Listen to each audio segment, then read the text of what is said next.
design professionals. Yes. Say your name. Dana. Dana? Dana. Dana. Yes. Well, going back to your question where she said like, does diversity like affect fashion or something? I think at this point fashion is kind of based off of that.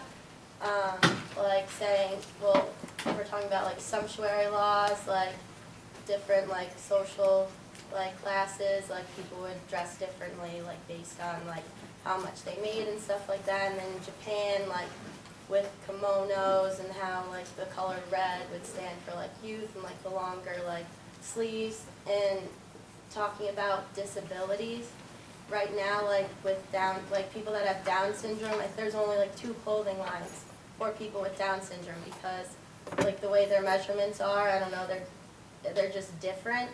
And people with disabilities are like the biggest like group, whatever, right now, and I don't think a lot's like based off it. I think that right now, like when people think of diversity, they think more of like race and color, and they're not really thinking about like that kind of thing. Joe?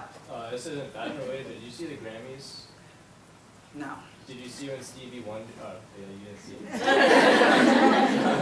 Tell us all. So Stevie Wonder announced winner of a category, and they made his card in Braille so he could read it, and he showed everybody like, oh, like nobody could read this. So instead of having the name, so he like read it, he did the Braille thing, and then he said, I want to make it easier for people like me to like, so like the inclusion part. It's Yeah, I important. think that's the most important part. Just like the people with disabilities have to go around all these obstacles throughout their day, and if we eliminate obstacles for them, they'll just feel just like a regular person. I think that's very beautiful. Yeah. Other thoughts? Because of international trade, we need to be open-minded and have a clear view of whatever country or people or entities that we come in contact with. Okay, so spin that out, because that's a really important factor in that. So how might you come in contact with somebody from another country in the work that you're doing, and then how should you be mindful of that? Well, just be patient. Open up your ears and listen to what they have to say, get to know somebody, and meet them on a different level versus like being just acquaintances. Really invest yourself in the people who are around you and the people you are trying to sell your garments to or sell your merchandise to. Really broaden your horizons and get to know people instead of just being so judgmental and one-sided. Other thoughts? That's important. Other thoughts? So I'm going to tell you just a silly story about my dentist. I've been going to it sounds very abstract. So I've been going to the same dentist, so I'm just aging myself, since the beginning of time. I've only had one dentist my entire life.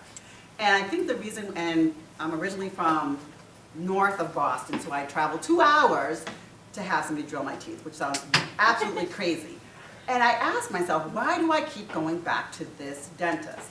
And so the dentist is a probably stereotypical Jewish dentist, but his receptionist is his lovely wife, who is from Jamaica. And his assistant is this woman, and I don't really know, so don't judge me for not knowing, who has not one muscle in her face. You cannot tell whether she's smiling or frowning or her lips don't, but it's clearly a person who does not have the ability to express. One of his hygienists is Latino and the other is Asian. And I said, this is a dentist who lives diversity. And we never have these conversations. We never talk about it. But I just keep going back and taking my son, and my parents went to him, and so on and so forth. But then, one day, I looked at the waiting room. Tiny little waiting room, no bigger than this. But he was brilliant because he, through his staff, was marketing to a broader community, Joe's nodding, and the folks who were sitting in that waiting room were not speaking English. They were all different ages, all different races, all different language. And I said, this guy is genius. He is absolutely genius. So when you think about who you're marketing to, here you all are in fashion and merchandise design. How do you market? How do you communicate with people? How? I'm asking. The internet, right? So you're constantly in communication with people all over the world who have access to a computer. And that might limit some folks, but it might expand it to many more. And so you want to be mindful of who are you marketing to? How do your models look? Do your models have different body shapes, different colors, different hair textures, different abilities? And are you expanding your market? So we were talking earlier when we first came in about how competitive the job market is. But then you find these new niches and you can expand your market. All right.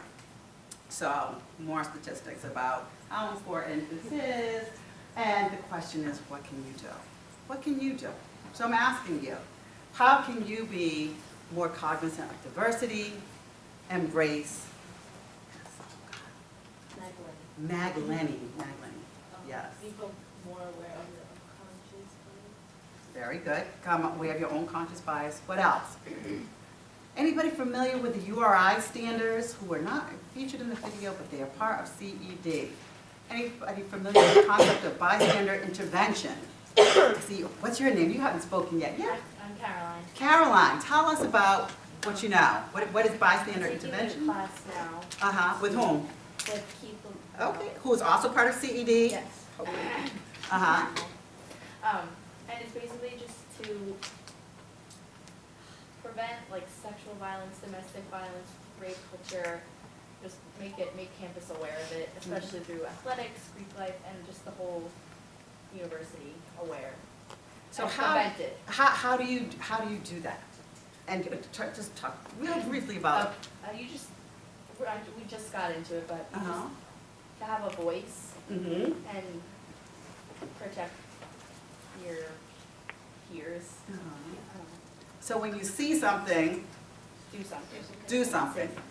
Do something or say something. And what are your options of things that you can do if you see somebody being sexually harassed, sexually assaulted, somebody being drugged, pulled into, treated differently based upon protected class status or because of difference? What are some of the things that you can do? So you can say something, but what if you're not that extrovert? What if you don't feel like, going in and grabbing somebody or saying, you stop that, which takes a lot of courage. Like, he talked about things, just like make some sort of distraction, whether it's when you're out at a party. Just, someone's being like taken into a room and be like, oh, I think your card's getting stolen, something to just distract the situation to prevent it. So that's good. So there's dealing with it head on, dealing with it in a way where you redirect the person, and then call somebody. Yeah, just be something simple Yeah. to change someone. All right, other thoughts, what can you do? Other thoughts? Yes. This may sound silly, but I just got a job and my boss said something to me, because I'll be in charge of all kinds of different people and I never met them all before, and he said, it's easier to treat the world like it's the island of misfit toys, and you find everybody's little quirk. I know it sounds weird when you think about it that way.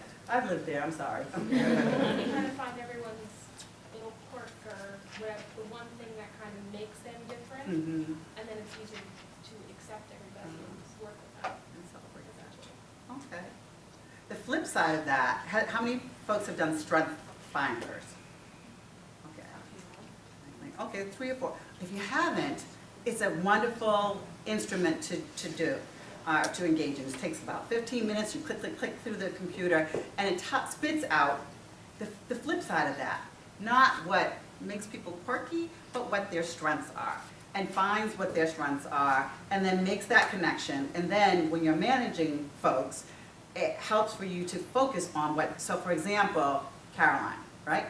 Keith is in my operation. One of his strengths is communication and connecting with students. So when I have a project about marketing and communication, I say, it might not be in your job description, it might not be what you want to do, but this is your strength. And so when you capitalize on the strengths and find out what makes people special, what they love to do, and build upon that, then often is the case. I'm over my time.